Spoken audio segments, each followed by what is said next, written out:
여러분, 안녕하세요. 마음의 아침입니다. 살다 보면 가장 가까워야 할 형제, 자매와도 때로는 마음의 거리가 멀어질 때가 있지요. 부모님이 늘 말씀하시던 형제끼리 서로 의지하며 살아야 한다는 말이 참 따뜻하게 들리지만 현실에서는 오히려 그 말이 큰 짐이 되기도 합니다. 오늘은 똑똑한 사람은 형제들에게 절대 무조건 베풀지 않는다는 주제로 이야기를 나누어 보려 합니다. 이야기를 통해 우리가 지켜야 할 경계와 진정한 지혜가 무엇인지 함께 생각해 보시면 좋겠습니다. 혹시 아직 구독과 좋아요를 누르지 않으셨다면 잠시 멈추고 눌러주시면 큰 힘이 됩니다. 여러분의 하루가 오늘도 지혜롭고 평온하기를 바라며 이야기를 시작하겠습니다. 여러분, 가까운 사이일수록 상처도 깊다는 말이 있습니다. 형제는 피를 나눈 사이라 믿고 의지하게 되지만 현실에서는 그 믿음이 오히려 아픔으로 돌아올 때가 있지요.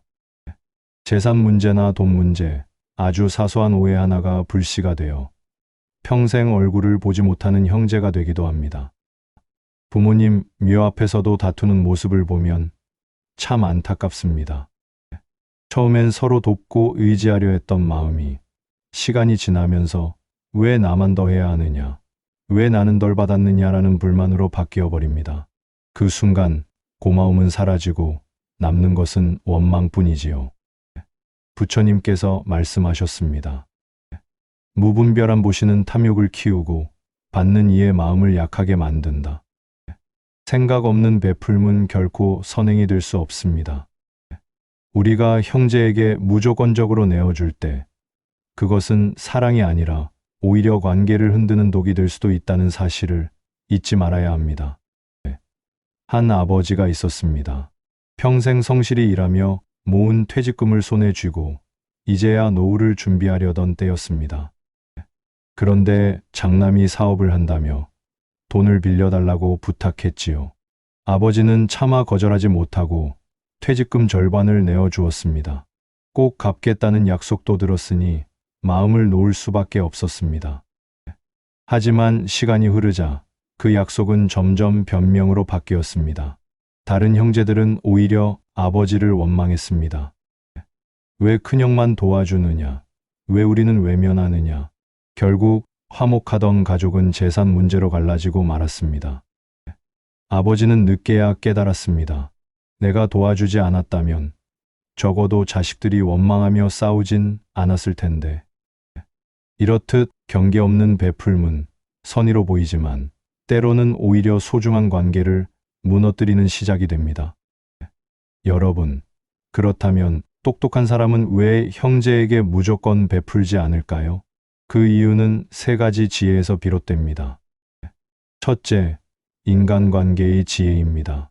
형제라 하더라도 원칙 없는 베풀문, 처음엔 은혜처럼 보이지만 시간이 지나면 당연한 권리로 변합니다. 그 순간 고마움은 사라지고 불만과 원망만이 자리를 차지하게 되지요.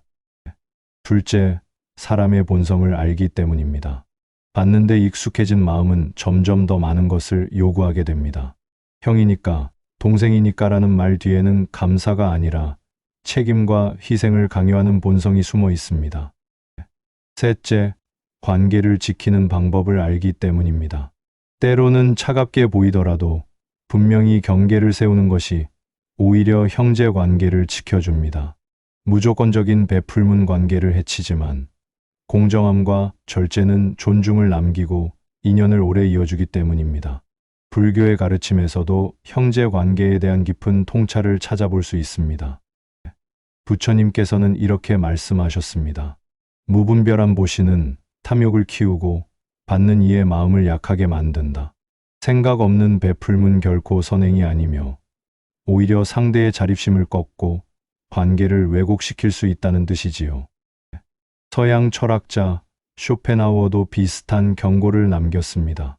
그는 호의는 반복될수록 권리로 변한다라고 말했습니다. 형제 관계에도 이 말은 그대로 적용됩니다. 한두 번의 양보는 고마움이 될 수 있지만 그것이 반복되면 당연한 몫으로 바뀌고 결국 더 큰 요구와 불만이 시작되는 것입니다. 조선 후기의 실학자 정약용 역시 형제 관계를 두고 이렇게 기록했습니다. 형제는 가장 가까운 벗이지만 재물 앞에서는 가장 큰 원수가 되기도 한다. 그는 형제 간의 다툼이 결국 부모가 남긴 재산에서 비롯된다는 사실을 꿰뚫어 보았지요. 이렇듯 동서고금의 지혜가 전하는 메시지는 단순합니다.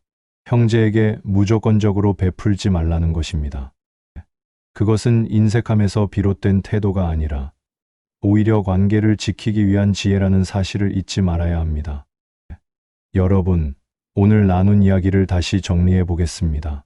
똑똑한 사람은 형제에게 무조건 베풀지 않습니다. 첫째, 원칙 없는 베풀문 고마움이 아니라 원망으로 변하기 때문입니다. 둘째, 사람의 본성은 받는 것에 익숙해지고 더 많은 요구로 이어지기 때문입니다. 셋째, 차갑게 보일지라도 분명한 경계를 세우는 것이 오히려 관계를 지켜주기 때문입니다. 부모님이 떠난 뒤 남는 것은 형제뿐이라고들 말합니다. 하지만 무조건적인 베품은 미덕이 아니라 관계를 무너뜨리는 독이 될 수 있습니다. 스스로의 삶을 지켜내며 그 안에서 진정한 존중을 나누는 것, 그것이야말로 오래가는 형제의 인연을 만드는 지혜일 것입니다.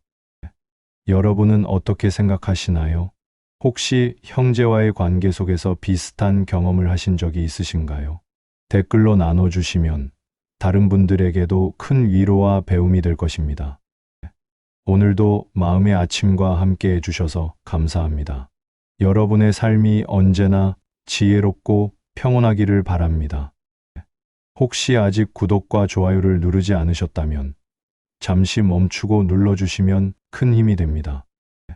여러분의 작은 응원이 더 많은 분들께 따뜻한 울림을 전하는데 큰 도움이 됩니다.